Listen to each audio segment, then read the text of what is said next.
बोलिए शंकर भगवान के अरे खोले गाना बाजार के मार बाबाजी खोले गाना बाजार के मार भोले बाबाजी धरती डोले अंबर डोले धरती डोले अंबर डोले लोगवा कर जयकार भोले बाबा हो लोगवा कर जयकार भोले बाबा हो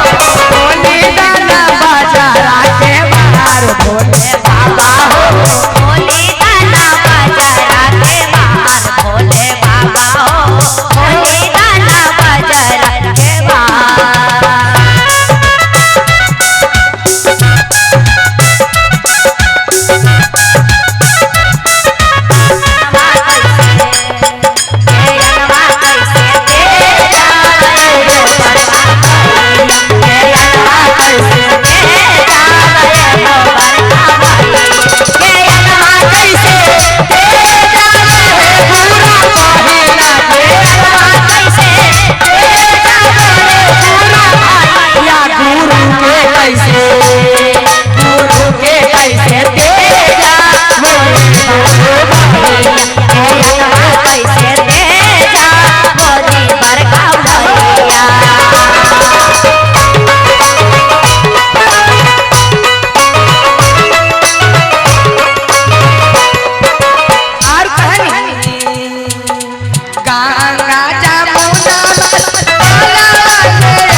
भोले बाबा हो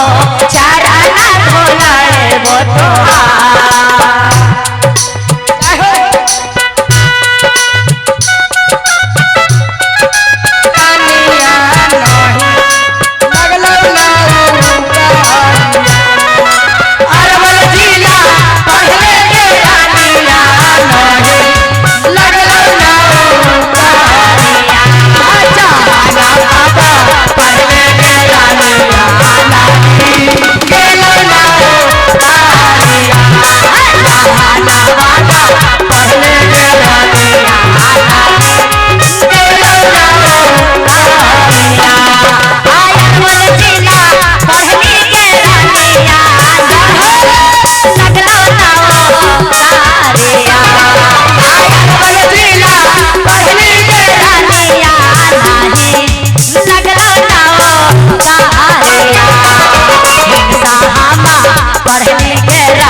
भंगिया धतूरा बगीचा से मांगे वो भोले बाबा जी भंगिया धतूरा बजरिया से मांगे वो भोले बाबा हो बजरिया से मांगे वो भोले बाबा जी भोगावा लगाए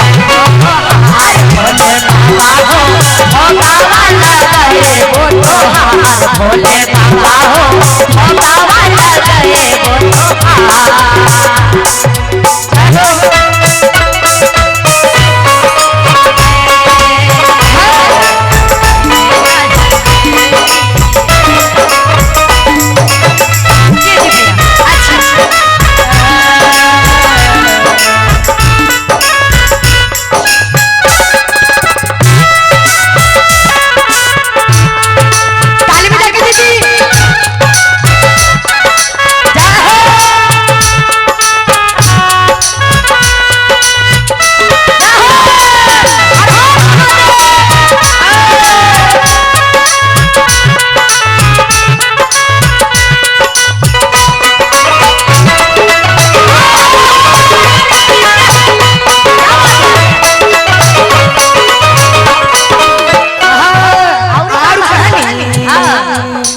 कांचन थार कपूर के बाती भोले बाबा जी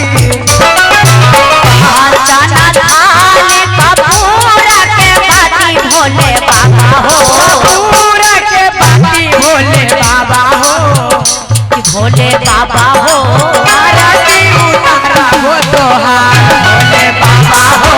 आरती उतारा वो तोहार भोले बाबा हो खजाना सुना हरी अरे हिला ताना गरिया दिल खुश के भोले भोले बाबा हो गावना महानिया से भागे भोले बाबा हो अरे कंचन के बोले वो भोले बाबा हो अरे खजाना सुनाए वो तोहार भोले बाबा हो खजाना सुनाए वो भोले बाबा हो खजाना सुनाए वो भोले बाबा हो खजाना सुनाए वो भोले बाबा हो खजाना सुनाए वो भोले बाबा हो खजाना सुनाए वो भोले बाबा हो खजाना सुनाए वो भोले बाबा हो खजाना सुनाए बोले शंकर भगवान की जय।